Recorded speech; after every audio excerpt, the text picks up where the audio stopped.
everyone. Thanks to everybody that is jumping in on my lives. I appreciate it. I hope everyone can hear me. I am getting over a cold.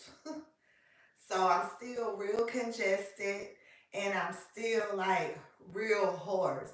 So I hope everybody can hear me. And my favorite time of the year is coming up. Baby, I love me some Halloween.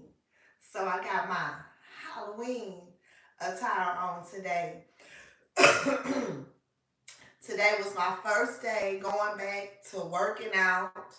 I know Sam is glad because y'all know he likes to go outside all the time.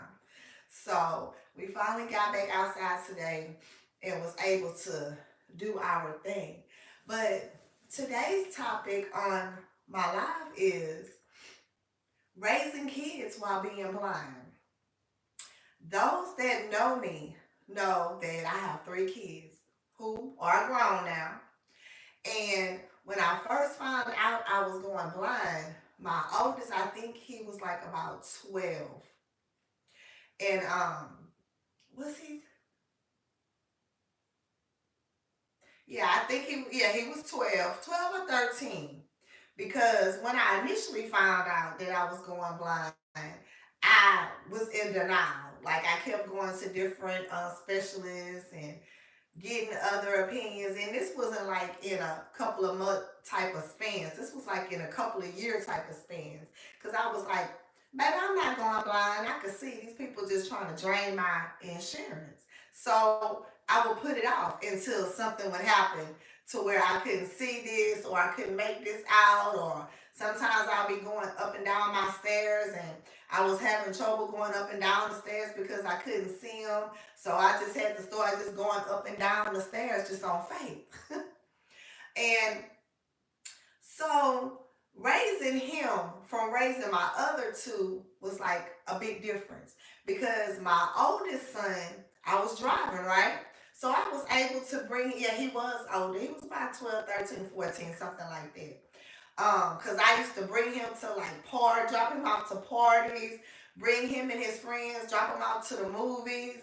Um, I was still working and stuff like that. But when I started raising my last two little pains in my rear end, it was way different.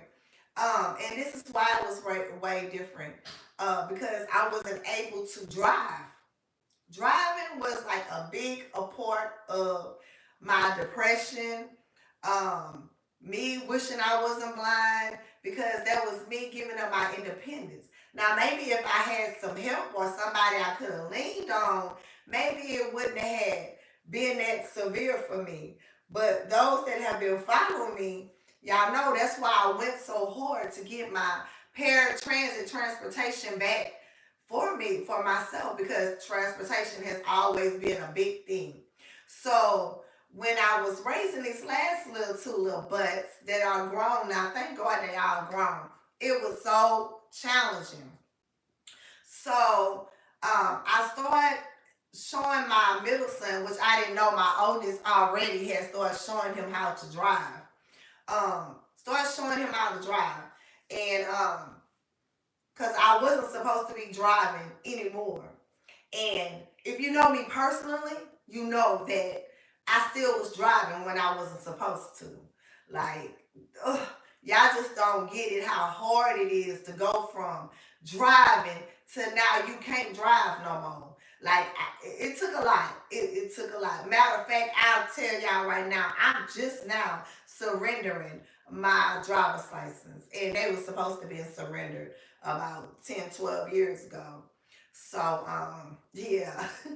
So I started teaching my middle son how to drive. Thank God my oldest son already had started teaching him and I didn't even know.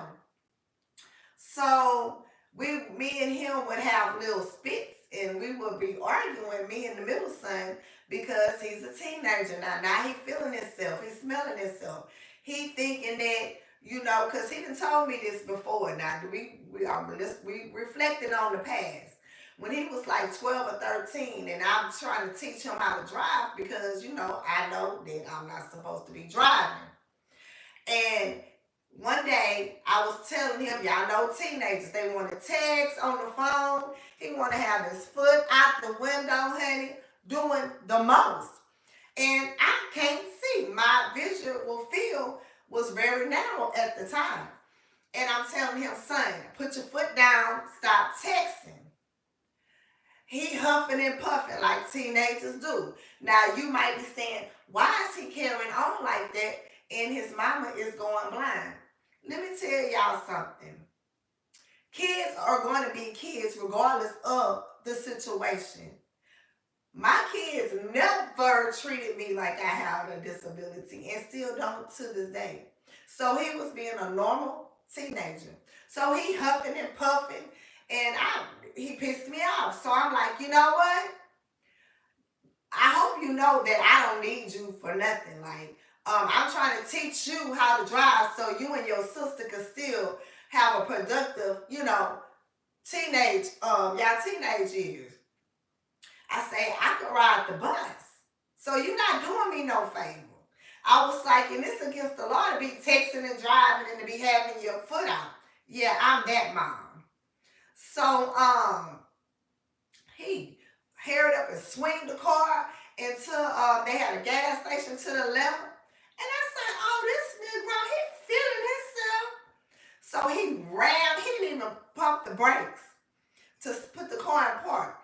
That dude just threw the car in park and my transmission, it went. I said, he clowning. Oh, he clowning. So y'all know I made a big old scene at the gas station. And guess what Auntie did? Got my yellow butt in that driver's seat and drove us back home. And popped my lips all the way there. And was like, baby, you not hurting me. I said, this car is going to be for y'all one day, but as the way it's going, it's not supposed to be your car no time soon. So I said, give me my keys, and you don't have to worry about driving me nowhere no more. So it would be little things like that they would test me up in here. For the longest, they thought they was doing me a favor, but baby, you not doing me a favor by driving me. I could get on that bus. So, and remind y'all, he was just like maybe 12 or 13. I have videos of him driving. And I know I wasn't supposed to be, but it is what it is. You got to do what you got to do when you don't have, nobody. And the reason why I'm telling y'all that story is because I used to feel bad. I used to feel bad because I couldn't go drop them off to the parties. I couldn't bring them to the movies. Or we couldn't go to like Slither Barns and stuff like that because I couldn't drive. See, I did all that stuff with my oldest son. Remember I told y'all I'm sick. I did all that with my oldest son, but I wasn't able to drive and do all those things with the last two. So it was kind of hard. And that middle child of mine, dear Father, he has always been the pain in my behind. But that's my baby. But I guess his mouth is just like mine. Because me and him, when it came to driving and my independence or him trying to run me, he always thought he was my daddy. Now, my daughter, she's the last of the bunch. She's 18 now. Now, my oldest is 29. My middle son is 21. And she is 18. So now she's driving. And I guess because my daughter, she's a girl, she's more sympathetic. And she's here with me 24/7 majority of the time now. And my vision is worse.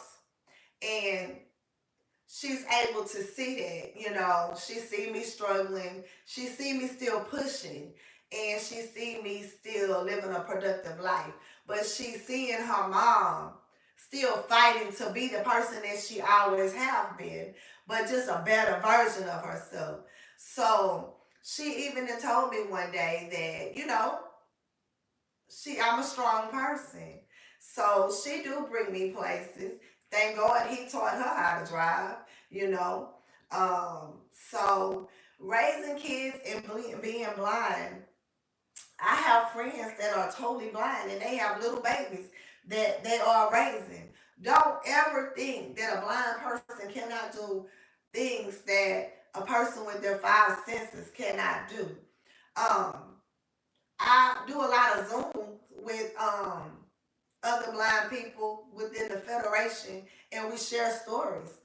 And it was this particular couple that had just had a baby.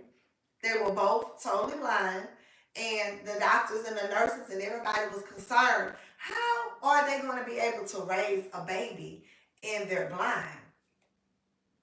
Well, needless to say, they raised the baby, and the baby is maybe like about 5 or 6 now. They would have trouble when when the kid would go to school, say if the clothes wasn't ironed. Now the clothes is clean, it's smelling clean, but say the clothes is not fully ironed all the way. They had started nitpicking. So of course they had to end up getting them a lawyer and stuff to prove that they are fit parents and they are more than capable to raise a child. But these are the stereotypes that I am trying to break down. And this is why you see me on social media always spreading awareness. And because people have this image in their head on what blindness look like or what a blind person can do or cannot do. And y'all should stop looking in a little small, narrow view and look outside of the box. Because just as you, if you want something bad enough, you're going to find a way to do it in a good manner. Don't you? You always figure it out. And that's just like us, a person that's blind or visually impaired. We have to think outside the norm. We have to figure it out, you know. At first, that was hard for me because I was so used to using my phone, my little phone, and seeing the words on it. I was always Mrs. Fix It, fixing a table or putting things together. I could no longer see the print on the booklet. I could no longer see the screws and the bolts and stuff to put things together. So I had to find other ways to do things. So stop looking in just a small little frame, little view, and start thinking outside of the box. It really helps me when y'all share my content, comment, like. It's free to do that. All I'm trying to do is spread awareness. I get bullied, I get trolled all the time because, hey, you looking in the camera. I set the camera up. Even if I couldn't make out nothing at all, I have a ring light. I would have light perception. I know what a camera is. If I was using voiceover on my phone to record, it would let me know if I was centered in the camera screen.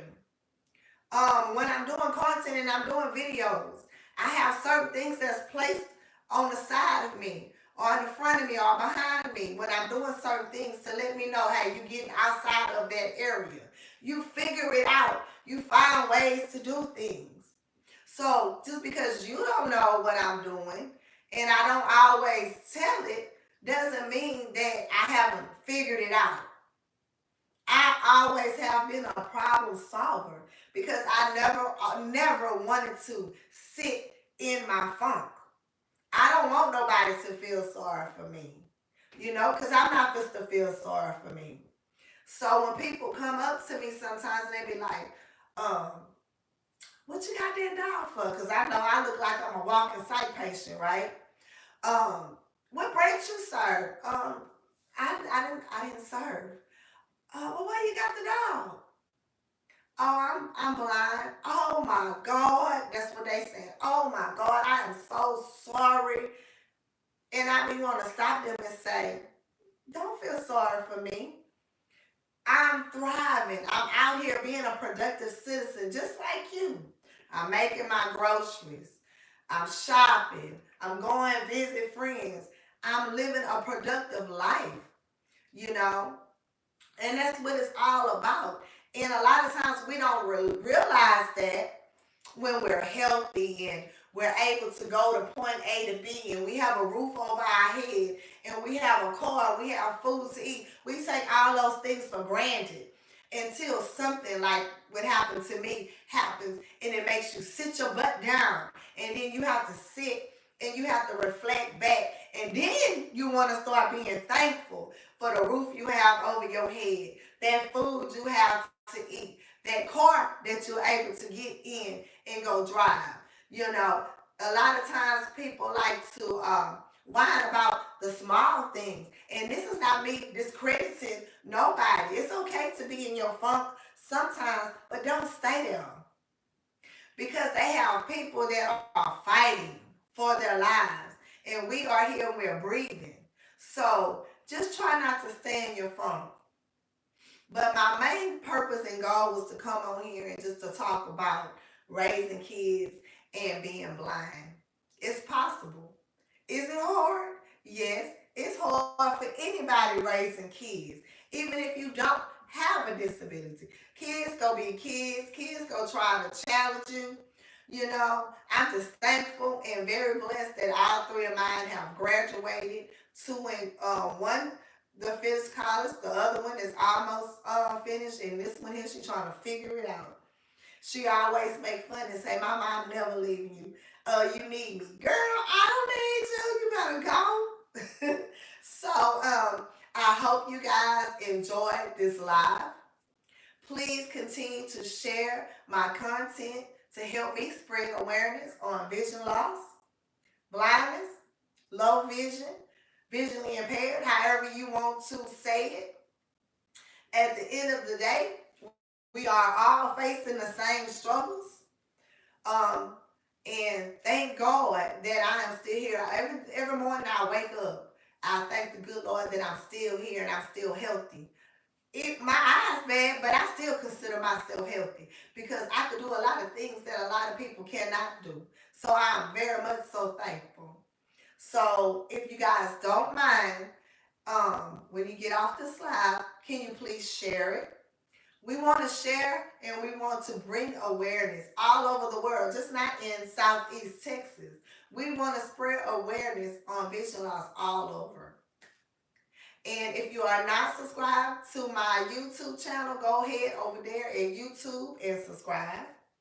If you are not subscribed to my Instagram, go ahead and subscribe. It's Melissa Jackson. If you are not following me on TikTok, baby, go ahead and follow me on TikTok at your favorite blind auntie. I be over there cutting up. That's why they be trolling me like that. But if you knew me before and you know me now, you see the difference. I done calmed down a lot. And it's not because of old age, trust and believe me, because you are only old as you feel. So you need to stop calling people old. Mm-hmm. This your favorite blind auntie, honey, and I'm out.